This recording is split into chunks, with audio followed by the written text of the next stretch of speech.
Bonjour à tous, une cyberattaque d'ampleur en Bourgogne-Franche-Comté. C'est le site internet de la carte avantage jeunes de la région qui a été ciblé le 8 janvier dernier. Annoncé hier d'Info Jeunes Bourgogne-Franche-Comté dans un communiqué. La cyberattaque a provoqué la fuite des données personnelles de plus de 280 000 utilisateurs, nom, prénom, numéro de téléphone ou encore adresse qui se retrouvent mises en vente sur le dark web depuis plusieurs jours. Les données de plusieurs mineurs sont concernées. Une réunion de crise a eu lieu avec la région hier. Un communiqué a aussi été envoyé aux utilisateurs. Aucune donnée bancaire ni mot de passe n'aurait été dérobée. Les utilisateurs sont tout de même invités à modifier leur mot de passe dès que possible.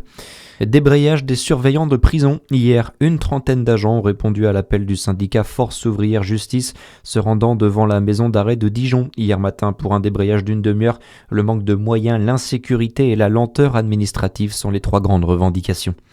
Autre mobilisation chez les agriculteurs de Saône-et-Loire. À nouveau, ils étaient une quarantaine hier soir dans les rues de Cluny pour rappeler leur opposition au traité de libre-échange UE-Mercosur signé samedi.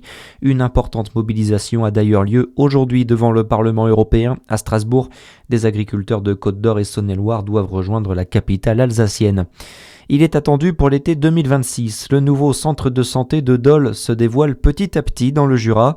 Prévu pour juin, il proposera une offre de soins diversifiée et portée sur le territoire. En ce début d'année, l'heure est au recrutement. Cédric Chazal lance donc un appel aux professionnels de santé de la région.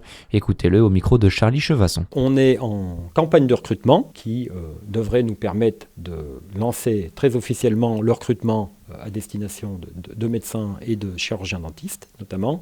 On espère pouvoir recruter jusqu'à 6 médecins généralistes, 7 à 8 médecins spécialistes, 9 omnipraticiens en chirurgie dentaire et un chirurgien en orthodontie. Il faut quand même savoir que sur la chirurgie dentaire, il va y avoir une reprise des effectifs sur notre centre-ville. Sur la médecine, on a actuellement 4 touches sérieuses. Dans les semaines qui viennent, peut-être qu'on va pouvoir envisager la signature de promesses d'embauche. Le nouveau centre de santé de Dole qui sera situé au 49 rue Charles-Laurent-Touvray avec une superficie de près de 900 mètres carrés. En France, il n'avait plus le choix. Sébastien Lecornu a annoncé utiliser le 49.3 pour adopter le projet de loi de finances 2026 sans vote.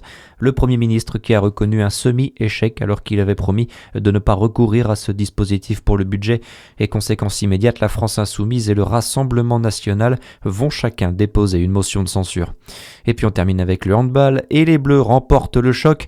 L'équipe de France a dominé hier la Norvège chez elle 38-34 pour son 3e match de l'Euro. Une victoire solide avec à la clé la première place du groupe. Très bonne journée à tous. À suivre, c'est votre météo sur Fréquence Plus.